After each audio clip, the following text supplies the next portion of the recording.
سلام میگم به بینندگان عزیز رادیو زودی. باز یک روز نو آغاز شد و باز چون همیشه در همین وقت با شما صحبت داریم از آزادی ویدیو کانال ما در یوتیوب که همین حالا ما رو از آنجا تماشا میکنید. شالو گلخوجه هستم. امروز پنجشنبه 16 می و امیدوارم هر جایی که هستید صحت و سلامت باشید و سپاس از یکایک شما برای همراهی. چون همیشه خبرهای زیاد دارم در دست، اما قبل از این از باد و هوا میگویم که در زندگی و کاری هر یکی ما و شما مهم است. هوای ما امروز در پراگ بارونی و سرد است. در دوام روز حرارت تا 11 درجه بلند خواهد شد. در مسکو هوای کم ابر پیش بینی شده است. در دوام روز تا 17 درجه گرم می شود. در سن پترزبورگ هوا آفتابی و 16 درجه گرم خواهد بود. در دوشنبه آب و هواشناسان برای امروز هوای ابری را پیشگویی کردند. روزانه گرمی تا 27 درجه خواهد رسید. امروز و فردا دوشنبه میزبان کنفرانسی بین‌المللی مربوط به مبارزه با تروریسم و منبع‌های مبلغ‌گذاری آن از جمله انتقال مواد مخدر و جنایتکاری خواهد بود. وزارت کارهای خارجه تاجیکستان میگوید همایش مذکور از جانب حکومت کشور در همکاری با سازمان ملل متحد، اتحادیه اروپا، سازمان امنیت همکاری اروپا و دیگر شریکان بین‌المللی دایر می‌گردد. در مجموع نمایندگان 50 کشور و بیش از 27 سازمان بین‌المللی و منطقوی در این همایش شرکت خواهند کرد. کنفرانس مذکور رو بیش از 200 روزنامه‌نگار خارجی بازتاب میکنند. خب همکاران ما نیز تلاش میکنند که همایش رو پیگیری نمایند و در دوام روز اگر هر خبری در این رابطه بود برایتان حتما تفصیلات خواهیم داد. یک ساکن روغون مقامات انتظامی تاجیکستان را به وعده خلافی متهم کرده. میگوید دو برادرش را که به افراطگرایی متهم میشدند با بهانه عفو به کشور برگرداندند ولی به زندان انداختند. عبدالمومن رجبوف ساکن شهرک قلعه نو گفت برادر خردیش نسیم جان رجبوف سال 2018 با دعوت مقامات از روسیه به دوشنبه برگشت ولی دستگیر و سپس به 7.5 سال زندان محکوم شد.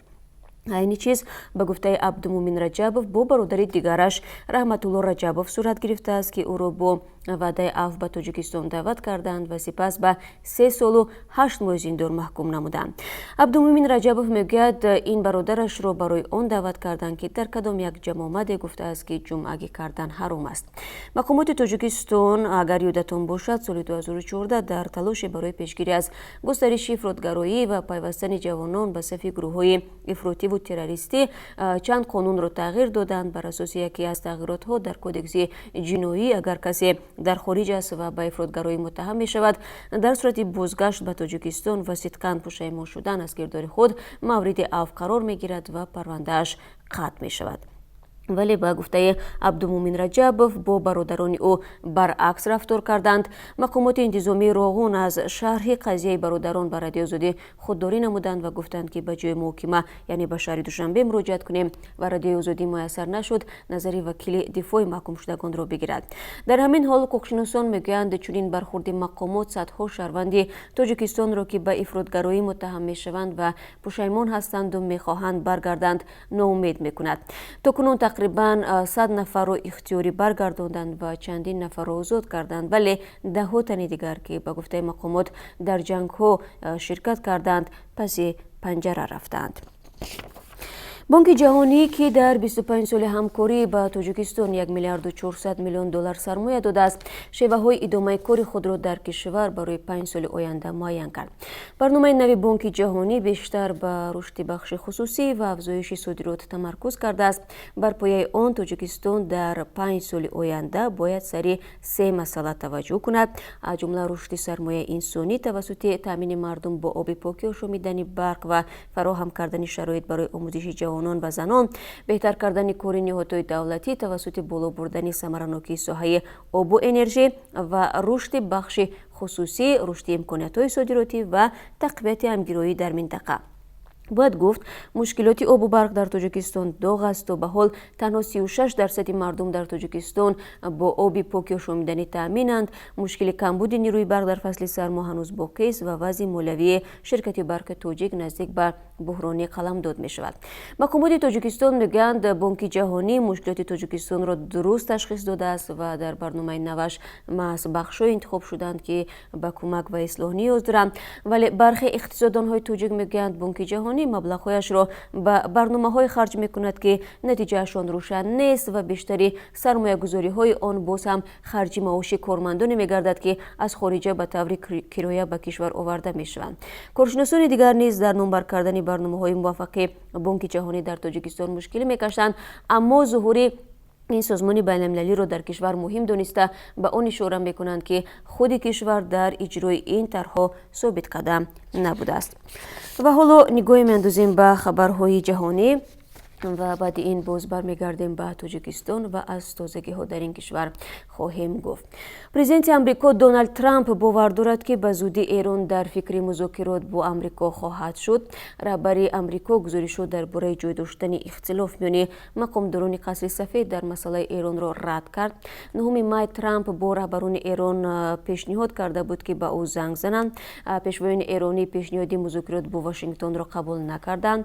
تشنج میان واشنگتن و تهران یک سال اینجانب از زمان بیرون شدن آمریکا از سازش هسته‌ای کشورهای ابرقدرت عالم با تهران آغاز یافت.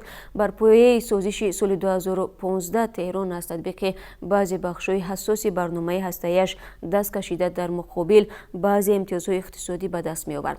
16 مای وزیر کار خارجه جمهوری اسلامی محمد جواد ظریف در توکیو ابراز داشت که صرف نظر از بیرونشوی آمریکا، ایران از اجرای سازش هسته‌ای دست نمی‌کشد.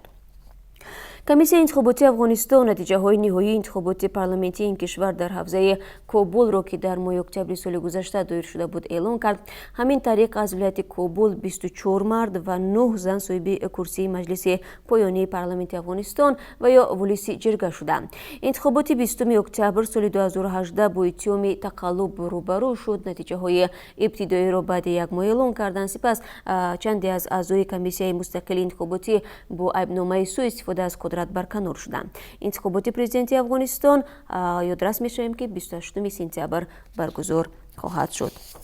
و طبری گفتیم اکنون از خبرهای تاجیکستان میگیم و بار دیگر درود میفرستم به همه اون عزیزانی که همین حالا به پخش مستقیم ما پیوستن و صحبت را از آزادی ویدیو تماشا دارند. و من در آخر صحبت از قرب روبل روسی و دلار در تاجیکستان و از کمچینی دلار برایتان خواهم گفت. از این خاطر امیدوارم که چون همیشه تا آخر صحبت ما رو همراه خواهید بود. گروه ساکنان یک بینای متعلق به وزارت فرهنگ میگویند وزارت میخواهد آنها را از خانه هایشان بیرون کند و برای همین با طلبات نو به نو زیر فشار گذاشته است. در این بنا در کوچه احمدی دانش در شهر دوشنبه بیش از 500 سابقه‌دار بخش فرهنگ و یا فرزندانشان زندگی میکنند. آنها میگویند که از بحث‌های زیاد با وزارت درباره پول اجاره و انداز و خدمت رسانی‌های کمونالی خسته شدند.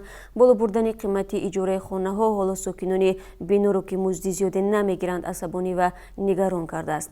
برخی از آنها به این نظرند که با افزایش پول اجاره اندازه مالکیت غیر منقول پرداخت حق پاسبان‌های بنا، وزارت می‌خواهد آنها را از منزل‌هایشان بیرون کند و دیگران را به جای آنها بیاورد.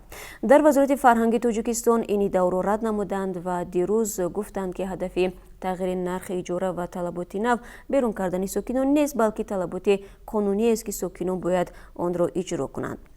مظفر دولتزاده معاون وزیر فرهنگ میگوید در بنا در برابر سابقه‌داران بخش فرهنگ افراد تصادفی جای گرفتند که از لحاظ قانون نباید چنین باشد.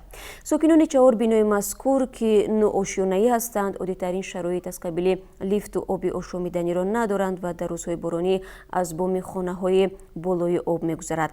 وزارت فرهنگ هم میگوید سالهای اخیر بنا را تعمیر نکردند و آن به تعمیر نیاز دارد. چند تن از ساکنان بنا به رادیو زاده گفتند بعد سالها زندگی میخواهند خانه ها را خصوصی کنند، ولی وزارت به این ضد است.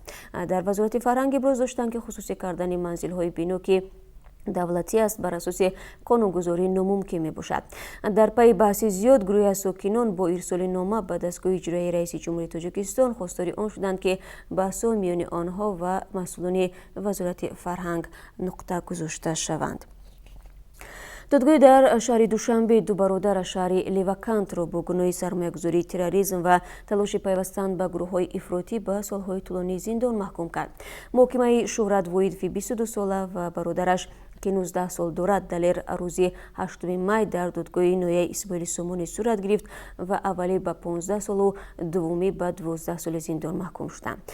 در حکم دادگاه که روز 14 مای نشر شد آمده است که دو برادر از دهه وخش لیوکن سال 2018 به مهاجرت کاری به روسیه رفتند و به دام گماشته های گروهی به نام دولت اسلامی افتادند. با گفته دادگاه آنها را اعضای این گروه در شبکه تلگرام به دام خود کشیدند و آنها خواستند که ماه فوریه امسال به ترکیه و سپس از آنجا به سوریه سفر کنند. در حکم دادگاه آمده است که شهرت دو دفعه به نام یک عضو گروه دولت اسلامی 32,000 روبل فرستاده است. به گفته مفتشان هر دو برادر را روز 6 فوریه قبل از پرواز به استانبول در فرودگاه ونوک و دستگیر کردند و به تاجیکستان فرستادند. نظر وکیل دفاع یا خانواده برادران واحد دفاع به رادیو آزادی معلوم نیست، اما دادگاه گفته است که شهرت به گناه خویش اقرار کرد، ولی دلیر 19 ساله گفته است که برادرش او را فریب داده و او گفته است که به نزد پدر و مادر برمیگرده. اویدی به شهر استانبول رفتنشان او بعدی دستگیر شدن آگاه شده است. هر دو برادر و دادگاه برای آمادگی به جنایت و پیوستن به صف گروه‌های افراطی باید حکم را در زندانی نظامش سخت سپری کنند. چنین است حکم دادگاه در نسبت این دو نفر. طبق قرب اسعار خارجی برای امروز که از سوی بانک ملی تعیین شده است، $1 9 سومانی و 43 درم، 1 یورو 10 سومانی و 56 درم و 1000 روبل روسی 145 سومانی و 50 درم باشد. ضمن بینندگان عزیز در رابطه با دلار در تاجیکستان باید گفت که هرچند قرب رسمی دلار طوری میبینید مدت هاست به تغییر باقی میماند، ولی در بازار غیر رسمی اسعار از مرز 1000 سومانی علاقه گذشته است. بر علاوه دلار کمچین گشته است. این زمان فرق در قرب رسمی روبل روسی و قرب بازاری آن نیز در حال افزایش بوده است. بانک ملی قرب 1000 روبل روسی را 144 سومانی معین کرده است، اما در بانک ها آن را به عوض 145 146 سومانی میخرند و به 148 و 150 سومانی میفروشند. مشکل قرب اسعار خارجی و نورسایی آن در مجلس روز 10 مای با اشتراک پرزیدنت امامعلی رحمان و کارمندان ساحه مالی و گمرک نیز بررسی شده بود. رئیس جمهور اگر شما تماشا کرده باشید گفت که با بستن 800 نقطه صرافی در کشور مشکل کمبودی اسعار خارجی حل نشد و بانک ها هنگام مراجعت مشتریان دلار نیز میگن. در توصیف این وضعیت رئیس جمهور گفت از قبل از باران به برف زده. ضمن در همین موضوع ما روز گذشته در برنامه خبری یک صحبت مفصل هم داشتیم و شما میتوانید این صحبت را یا در شکل علایده و یا در برنامه خبری روز 15 مای در کانال یوتیوب با نام آزادی ویدیو تماشا کنید. و تقریبا 12 دقیقه که با هم صحبت داشتیم به پایان میرسد و سپاس میگم به یک و یک شما عزیزان که در این مدت ما رو تماشا کردید و من برای شما خبرهایی که در جهان و تاجیکستان بود تلاش کردم بگم و همه شما رو بازم بعد از تقریبا 3 ساعت دیگر در پخش مستقیم با خبرهای تازه منتظر میشوم. تا اون وقت روزی خوب داشته باشید.